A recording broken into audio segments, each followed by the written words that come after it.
Hello po, my name is Francis Oriano and I just graduated from FU Manila with a Bachelor of Science in Nursing.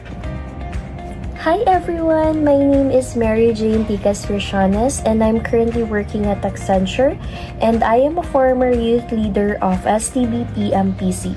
Hi, good afternoon.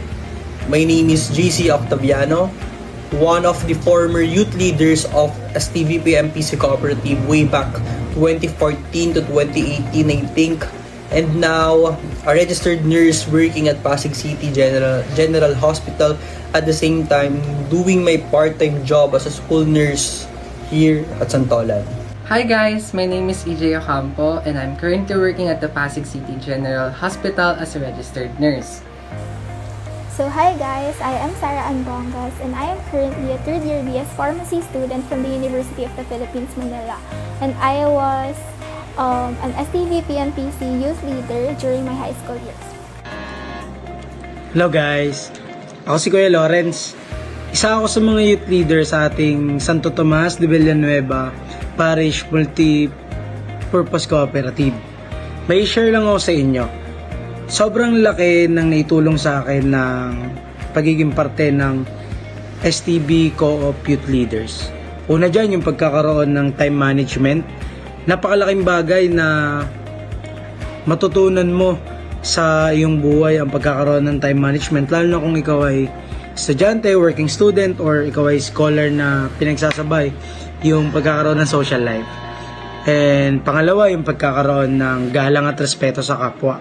My undergraduate program is pharmacy, which is health science related, and even during high school, sa science high school ako umattend, and yung strand ko noon was STEM.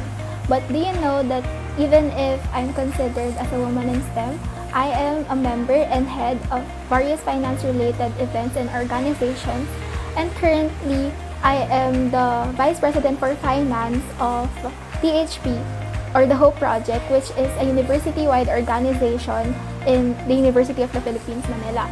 So ayun, I think that I owe a big part of these achievements to my experience as a youth leader in STVP MPC. Because through STVP MPC, hindi lang ako natuto maging financially responsible, but I was also able to hone other skills which are valuable to my academic, organizational, and social involvements.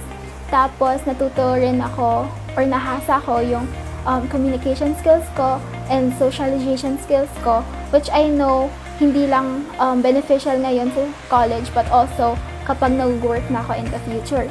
Tapos nakuha ko tong skills na to by attending yung various programs and events under STVP MPC. Before I joined Youth Leaders, I was very shy and I have no leadership skills. But because of the programs and activities that the STVP MPC offered, I was able to overcome my social anxiety and of course to develop my leadership skills. Paano ko ginawa yun? Nag-join kasi ako sa mga activities and programs na ina-offer nila, which teaches you real life and lifelong lessons, practical savings, and responsible spendings at a very young age. And of course, they develop both interpersonal, intrapersonal, and collaborative relationships. All of this were able to allow me to get out of my comfort zone and to embrace change. So, way back 2014, pumunta yung co-op sa school namin para i-introduce yung alkansya. I-introduce din sa amin yung parang sa murang edad pa lang, makapag-ipon ka na for your future. Which is, nagustuhan ko. That's why I joined co-op at the age of 14 years old. And then, nagkaroon sila ng opening for youth leaders. Sinali ako ng mga friends ko kasi alam nilang makakatulong sa akin yun para mas maging matatag akong leader. Way back then, every Saturday yun, nagkakaroon kami ng workshops, seminars, activities na talagang tutulungan ka na maging isang leader. Some of us pa nga were crying na pati ako umiyak na hindi ko akalain kasi sa bahay nga hindi ko nagagawa yun pero sa co-op nagagawa ko. Kasi nga, dina-develop ng co-op yung confidence mo at yung personal and interpersonal skills mo. So today, I just want to share with you guys some of my experience as a youth leader before. What I like about STBP MPC is the workshop that teaches the youth on how to save money at a young age, and also the community helped me to develop my social skill. So back in 2016, 2017, I was part of the Co-op Youth Group, and it really helped me develop my skills in terms of being a leader, being a responsible saver and spender, and being a good communicator, and helping me build confidence in myself. So we had seminars about how to save effectively, paano gumawa ng mga ipunan, nalala ko, and overall socializing with people from different walks of life and different ages, mga ganun. And during the time I was in the group, I was an ACP officer and cadet. So it really helped me with my confidence speaking and communicating with others. So I know a lot of you are student leaders, ACP cadets, or officers, or students. And this program can really help you be confident in whatever you do, especially in setting goals for the short term and in the long term.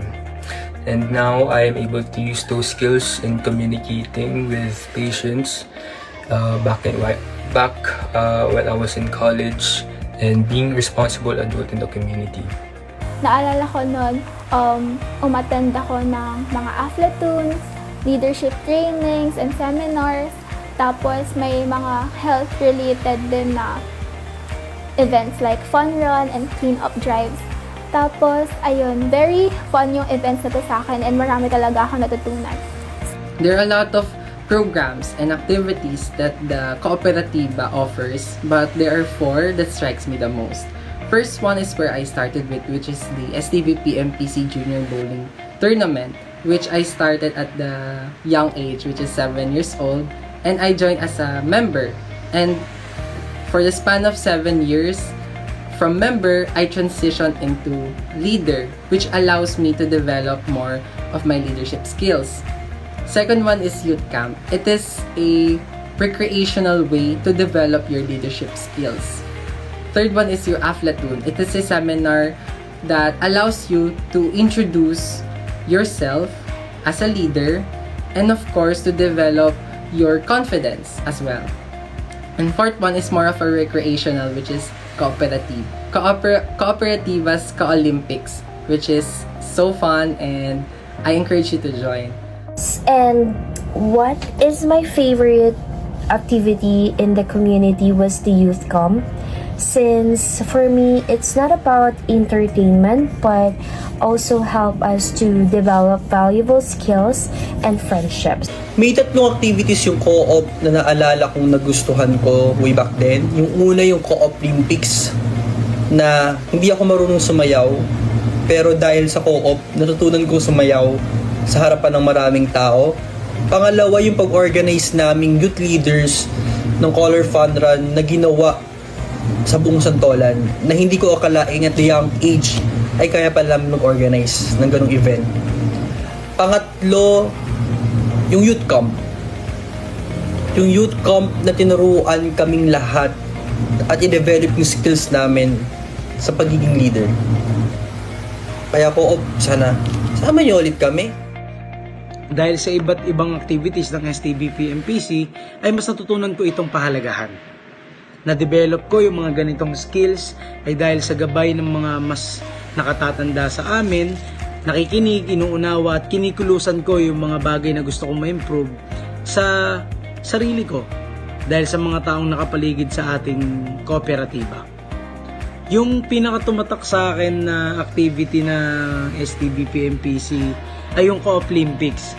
Dito mo mapapakita yung mga tinatago mong talento, yung saya, yung lungkot pag natalo, and syempre yung bonding na naibibigay nito sa buong miyembro ng buong kooperatiba. So, yun. If the things I have said have resonated with you, then this is time to become an STVP MPC youth leader. And ayun, I really hope that you obtain this opportunity for growth and also the chance to meet other youth leaders that have the same goals as you. Lahat ng to I'm telling you is because I wanted you to experience the same as we did. And what we are today right now is because of the contributions that the STVP MPC contributed for us to become a good leaders in the near future. And right now, we are. So I want you to join the youth leaders because I know that you deserve it, and of course, we wanted you to develop your future self. So, I highly encourage you guys to join the STBP and PC Youth Leaders so you would experience those. Bye-bye! So I encourage you guys to participate and have fun, and hopefully this program will be fulfilling for you like it was fulfilling for me. Kaya po sa lahat ng mga kabataan na nanonood po ng video na ito, inaanyayahan ko po kayong lahat na sumali o makiisa sa STVP MPC Youth Leaders para malaman papunin nyo ang inyong kakayahan, galing at talino. At syempre, para ma-develop po yung skills nyo sa pagiging leader. Nakagaya ko po, nagsimula sa kooperatiba, dinala sa eskwelahan, sa barangay, at ngayon po sa hospital na aking pinagtatrabahuan. Good luck guys! Thank you! Kaya kung ako sa inyo, huwag na kayong magdalawang isip na sumali kasi sinasabi ko sa inyo, mag-e-enjoy kayo. Sobrang mag-e-enjoy kayo habang dinedevelop ninyo yung skills na kailangan nyo in the future. Muli, ako si Kuya Lawrence, dahil sa tulong ng Santo Tomas de Villanueva Parish Multipurpose Cooperative na ma-develop ang aking sarili, ay isa na akong SK Kagawad at isang voluntaryong bombero sa ating barangay. Kaya ano pa hinihintay ninyo? Tara, sali na kayo sa kooperatibong pamilya ang turing sa bawat isa. See you!